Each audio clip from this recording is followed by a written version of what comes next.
So this story is completely true. As you read, keep that in mind. I live in a cozy two-story house with my mother and my grandma. It's been this way for about 8 years now.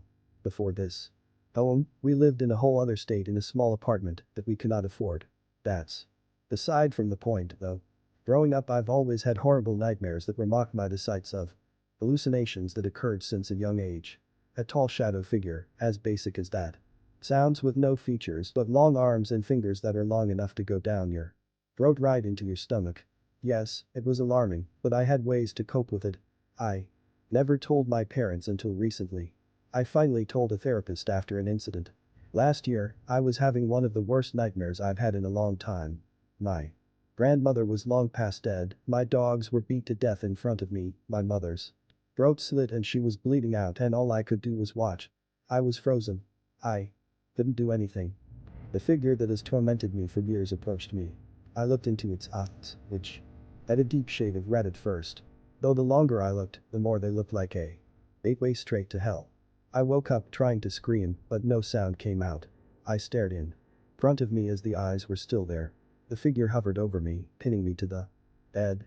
It remained that way for about 2 minutes, then I finally screamed for my parents. I can't forget that image. It still haunts me to this day. We have all heard of the Bloody Mary. The game where you turn off all the lights and say Bloody Mary 3 times in the mirror. Once you do, a woman in white with hair over her face is supposed to show up in the mirror and scratch your eyes out. This is an old myth and a scary games kids play at sleepovers. Well, one day I had a sleepover and we decided we were going to play this game. Only we changed the rules a little.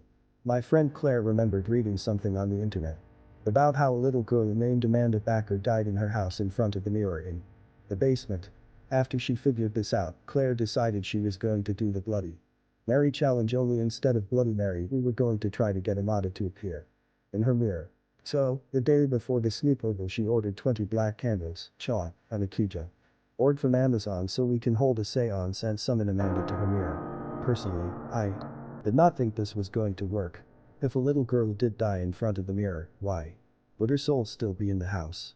So, I only went along with this to entertain Claire. At night we went down to the basement and set up all the stuff. We made a circle of candles and lit all of them, then set up the Ouija board.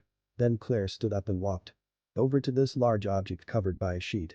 She pulled the sheet off and revealed the large big then she smiled and sat down by the spirit board. We both put our hands on the planchette and Claire asked Amanda. Amanda, are you here? After a small pause and nothing happening, she tried again. Amanda Backer. Are you in the houses? If so, please give us a sign or talk through the planchette. We invite you to talk. We just want to know what happened. At this point I was thinking if this thing moves or if a shadow appears in that mirror I am out. However, this was not the case, there was nothing at all. It was deathly silent and almost here on its own. Claire huffed. Guess there isn't a spirit after all. She said sad and stood up to leave. It's okay Claire, maybe it's a good thing, I told her as I walked with her out the basement. As we were headed to the basement door, we heard something sliding across the floor. When we turned around, the box of chalk Claire bought was sliding across the floor by itself. Claire looked excited and walked over to it. I was terrified, so I watched Claire from the stairs. The box twisted and turned across the floor and stopped. At first it looked like a mess, but then I saw it. Claire was staring at the chalk line in confusion, but I saw what the spirit drew, and I froze. There on the floor was a giant pentagram with Claire in the middle where the sacrifice usually is.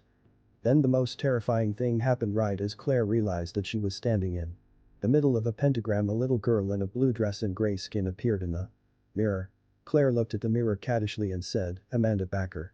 The little girl's face twisted into a horrifying smile and tapped on the glass 3 times. Claire repeated, Amanda Backer. I tried to get her to stop and she would not listen. It was like she was in a trance. The little girl giggled and Claire said her name one more time.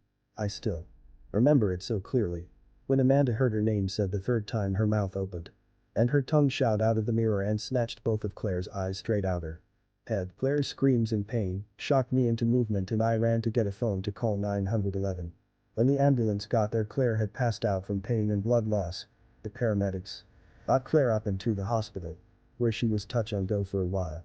Finally, when she came through and the doctors asked her what happened, she ducked her head and opened their eyelids showing her empty sockets.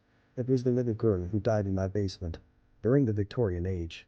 She ate my eyes when I said her name 3 times. The doctors didn't believe her and said she was still in shock. I knew the truth, I believed her. I saw it. But I am mute and couldn't tell them she was telling the truth. Today me and Claire don't leave each other's side and we have never passed by that mirror or spoke of Amanda. Back her.